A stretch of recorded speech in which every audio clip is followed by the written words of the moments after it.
Cinerds! Dando sequência àquela linha que a gente já anunciou que ia criar, falando aí rumo à Guerra Civil, vamos falar de um quadrinho que muita gente talvez não associe diretamente à Guerra Civil, porque de fato ele acontece um pouquinho antes da queda, não é? Que a gente já resenhou, o card vai aparecer aqui, eu nunca lembro se é desse lado ou do lado de cá, mas é aqui em cima, não é? A gente já falou da queda, Vingadores a Queda, e aí a gente vai falar de um personagem que muita gente realmente se perguntou, tanto no filme, embora o filme tenha nada a ver com Guerra Civil dos quadrinhos, a gente vai deixar isso claro, não é? Mas no filme ele ficou de fora e nos quadrinhos ele também fica de fora. Estamos falando de ninguém menos do que do Thor, o deus do trovão. O Ragnarok. E aí tem algumas referências no filme, mas muito pouca coisa. Muito pouca coisa. Em que pese fazer logo uma observação, eu acho que seria difícil filmar isso aqui. Eu diria que é impossível. A não ser, porque o Thor teve 3 filmes. Que a intenção desde o início, que não me parece que foi o caso, fosse chegar no Ragnarok. Exatamente. Né? Aí você prepara o terreno, apresenta os personagens como um projeto grandioso para chegar porque lá. Do contrário não tem como não. Porque toda Asgard é o fim. É o fim. Exato. É o fim, meu amigo. Acabou. Acabou. O fim de tudo. Pois é. E aí a gente vai falar justamente do Ragnarok, do Michael Avon Oeming e Andrea Di Vito. É interessante falar aqui dessa edição que a gente tem, que é da Salvat, capa vermelha, né? O título, o volume 41, né? O número 41, que é destinado ao Thor. Como de tradição da Salvat capa vermelha, acho que a gente nunca falou de uma Salvat capa vermelha, né? Acredito que não. A tradição da capa vermelha, ela veio justamente, a Salvat trouxe os heróis mais poderosos da Marvel, é o título dessa coleção. E aí cada volume é dedicado realmente a um herói, a um grupo, um subgrupo, enfim. E o número 41 é destinado ao Thor. Tradicionalmente vem uma história, normalmente tentando pegar algo como a origem, primeira aparição, algo do gênero. E uma grande história, uma história mais grandiosa, mais moderna, mais contemporânea. E aí realmente a gente tem aqui Thor, o Poderoso, de Stan Lee, Jack Kirby, dobradinha aí, né, os dois, não é? E tem o Ragnarok. Aí, duas curiosidades, né? Primeiro falar do Jack Kirby, que ele criou muito do... apesar que o Jim Starlin também fez isso, né? Mas muita coisa já aquela na linha mais fora da Terra, digamos assim, né? Foi criado pelo Jack Kirby. Isso. E o Ragnarok, para quem não sabe, as lendas dos nórdicos, dos deuses nórdicos, Thor, para aqueles que não se lembram, é um deus nórdico. Isso, da mitologia nórdica mesmo. A mitologia, ela prevê o final dos seus deuses, a morte de tudo. Eles, né? A tradução, mais ou menos, de Ragnarok seria o crepúsculo dos deuses, né? Exatamente. Se você fosse trazer para o português. Que é uma coisa que nas outras mitologias não é muito comum. Os deuses preverem seu próprio fim. Isso. E na mitologia nórdica isso existe. Então, esta seria a realização desse Ragnarok. Dessa profecia. E o personagem ficou morto durante um bom tempo. Foi. Né? Ele morreu mesmo, ficou assim, desapareceu. Asgard desapareceu do universo Marvel durante um bom tempo, depois dessa saga. Só uma curiosidade dessa história introdutória aqui, que é justamente Thor e os Homens de Pedra... Não, Thor, o Poderoso, e os Homens de Pedra de Saturno. The Mighty Thor. E o interessante é que aqui nessa história ele tem o alter ego dele, o Donald Blake, não é? Que é justamente um médico, ele chega, ele está em viagem, e aí ele vê a invasão acontecendo desses Homens de Pedra de Saturno, se esconde numa caverna e aí acha um cajado. Na verdade ele fica preso, acho, nessa caverna. É a história de origem mesmo. E aí ele acha um cajado, e aí quando ele vai tentar empurrar uma pedra com esse cajado, o cajado meio que bate lá, ele vai dar uma batida lá meio frustrado, e aí vem a transformação com o famoso Mjolnir, né? O cajado se transforma no Mjolnir, com a famosa frase: aquele que empunhar este martelo, se for digno, possuirá o poder de Thor. E aí? Essa história é trabalhada um pouco depois, a gente, né, não é o objetivo não é falar dela, mas só o Thor teria sido punido por seu pai e preso, né, nesse corpo mortal. Mas então, por que eu fiz questão de falar dela? Porque esse aspecto é importantíssimo para a história principal dessa edição, que é do Ragnarok. Não é? Mas vamos lá. A história, na verdade, ela pega aqui os volumes. Vamos lá.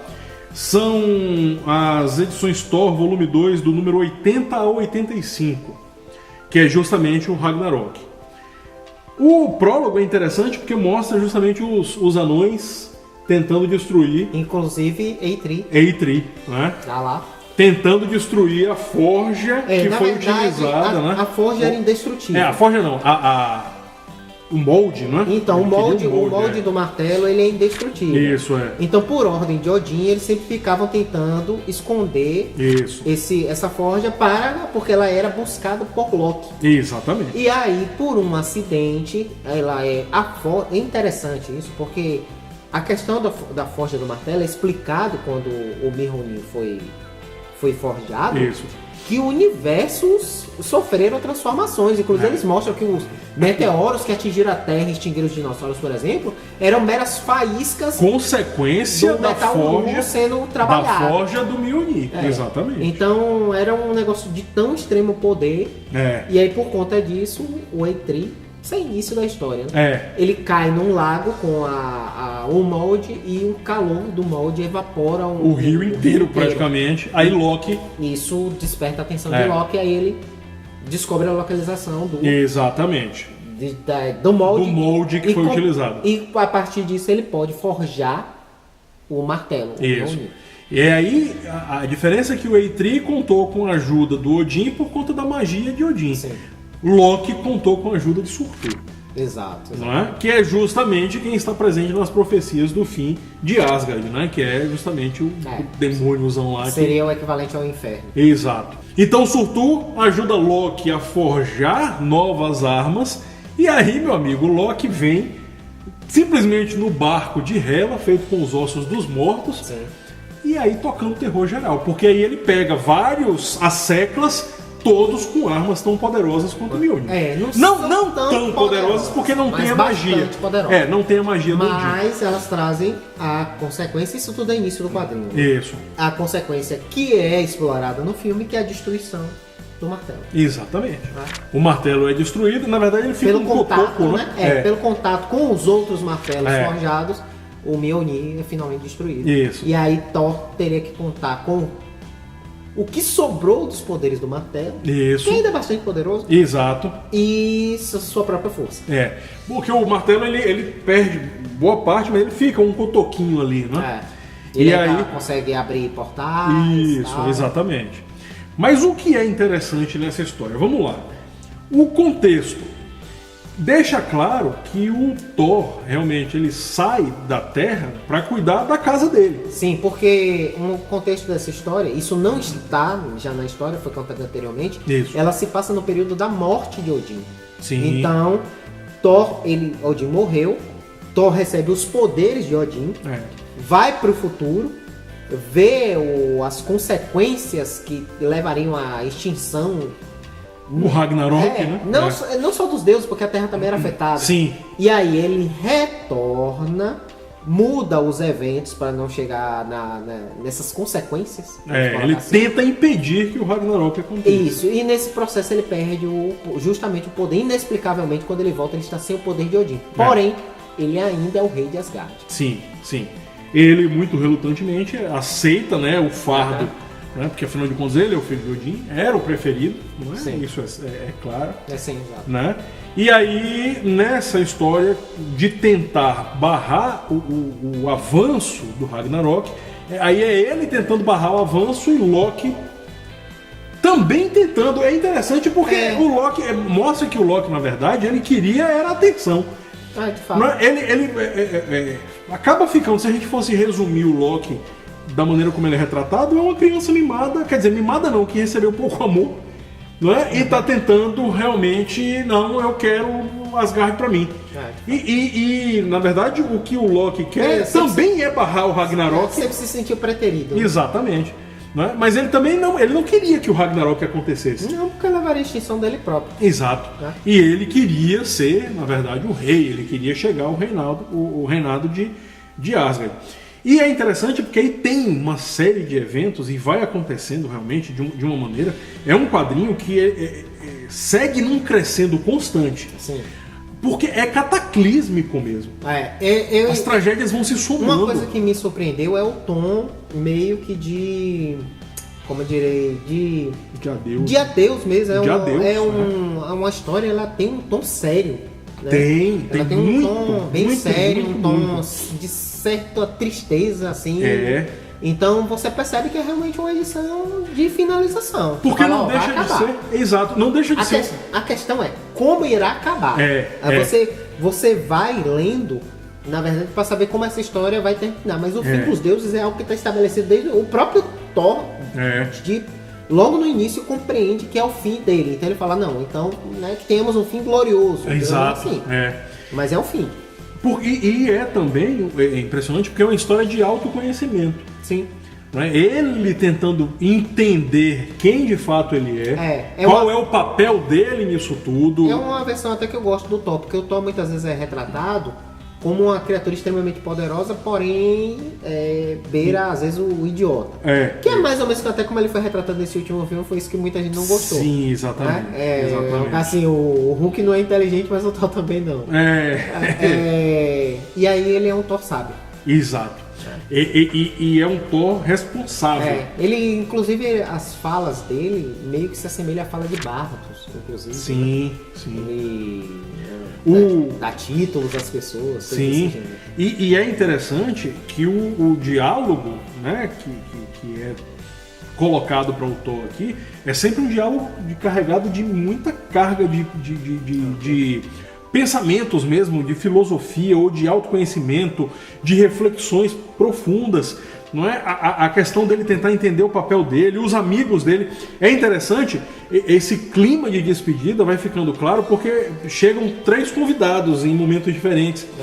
Porque simplesmente, como isso aqui acontece momentos antes da queda, alguns momentos antes da queda, dos Vingadores da Queda, simplesmente o Capitão América e o Homem de Ferro atendem ao chamado dele. E vão lá, porque o Thor se vê desesperado e pede ajuda. É a questão da irmandade, né? Ele fala assim, olha, perdi o objeto mais poderoso que eu tinha, que é meu martelo. Exatamente. Odin não está aqui para defender o reino. Eu não tenho mais o poder de Odin. Isso. Vou ter que recorrer aos meus irmãos. E aí ele vai buscá-los na Terra. E aí chega o Capitão América, o Homem de Ferro. Isso, para ajudar. Isso. E aí, o que é interessante, reforçando ainda mais a história da despedida, o Thor manda eles de volta. Porque ele percebe que o caminho é sem volta. O caminho é inevitável. Exato. Mais tarde, quem aparece também para ajudar o Thor no momento de desespero? Bill Raio Beta. O Bill Raio Beta, que já tinha aparecido, né? Já tinha... Tinha se provou digno também. Né? Exato, já tinha se provado digno, né? Tanto que ele ganha o Rompe Tormenta como uma alternativa para Thor não perder o Mjolnir. Exatamente. Porque ele se provou digno de usar o martelo e venceu o Thor em combate. Exato. Bom, então o Bill Raio Beta aparece e também, posteriormente, é mandado embora por Thor. Exatamente. Né? Porque... O que é emblemático nessa história é a percepção do Thor que o fim é inevitável. E como o Eduardo falou, vamos tentar fazer com que seja glorioso, ou pelo menos vamos buscar a razão disso. É aquela história, você recebe uma sentença de morte. É inevitável, então o que é que você pode fazer? Como é que você pode deixar sua marca no mundo? Como é que você pode fazer disso um aspecto grandioso e glorioso? É disso que essa HQ trata. Isso. A gente não falou dos desenhos, né? Assim, olha, a arte desse de Vito aqui, André de Vito. Eu não conhecia, não lembro de ter visto alguma coisa, mas muito boa, muito competente. E quem faz a colorização é o próprio Steve Epting. É uma arte realmente emblemática. Ela tá à altura. Ele tem umas páginas cheias assim, que são realmente fantásticas. O Fandral. Né, com o volumoso, né, o Ogum aqui, nossa, Lady Sif, né, e você vai vendo, e é interessante porque você vai ficando cada vez mais pesada a carga de finalização, a arte ajuda muito, Porque os personagens clássicos, né, os companheiros clássicos de Thor vão caindo. E ele mostra ser um artista bastante versátil, porque ele desenha página cheia, ele desenha páginas de os quadrinhos combates, cheio de gente, páginas de combate com poucas pessoas, então, ou seja, todo tipo de situação. Desenha vários cenários, cenário de floresta, cenário de desertos, neve, e por aí vai. Cosmo, e por aí vai. Isso. Os quadros, ele não necessariamente joga os quadros de maneira simétrica, os quadros são bem recortados. Eu só tenho uma observação que para mim, em relação à arte, um aspecto negativo, não exatamente a arte, a letrerização. A fonte dos recordatórios me confundia. E ela não é das melhores, então tinha palavras que o H parece com N, entendeu? E como são nomes nórdicos, às vezes fica difícil você ler por conta da fonte utilizada. E a linguagem clássica, né? A linguagem shakespeariana que foi um desafio, mas isso, a fonte não ajuda. Então, de fato, porque a fonte utilizada, ela tem o quê?